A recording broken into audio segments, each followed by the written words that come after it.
Good evening, welcome to 60 Minutes. I'm Glenn McGrath. Sport is something that everyone enjoys, but sometimes people take it too far.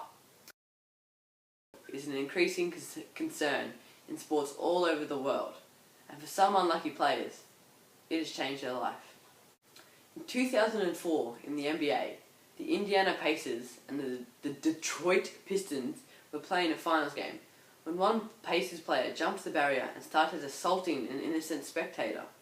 Ron Artest, now named Metta World Peace, was then escorted out of the arena along with all his teammates, and the game was suspended. Bench to go. Now Artest has jumped over the scorer's table and is trying to get down to the bench. Artest is in the stands. Oh, this is awful. Fans are getting involved. Steven Jackson's in the fans. Rasheed Wallace going into the stands. The security trying to somehow restore order. So Larry, how did you feel about watching one of the biggest brawls in the NBA?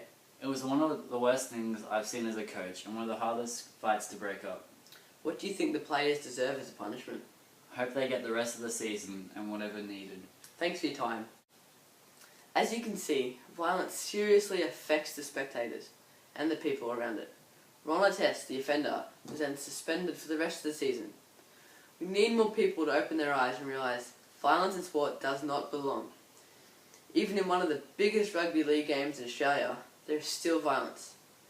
Even though they're in front of thousands, professional players can't even control themselves. Rugby league is a rough game, but punching is not needed. In the state of origin, New South Wales player Paul Gallen punches Queensland player Nate Miles multiple times in the head. This is not why we play sports.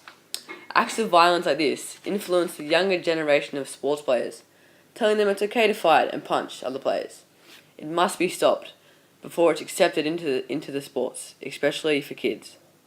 A teenage boy named Flynn was playing soccer when a player in the opposing team ran and headbutted Flynn, breaking his ribs. The player that headbutted Flynn said he got it off Zinedine Zidane, who headbutted a player in the World Cup. We have Flynn here. So Flynn, what did he do to you after he headbutted you? He just walked away laughing, pretending he was Zinedine. This clearly shows that if a professional player hurts someone, a kid will take that as an example and do it. Violence has to be stopped before it ruins all sports. Because sports is a big part of the world, and with millions participating, it can go wrong when professional players get violent.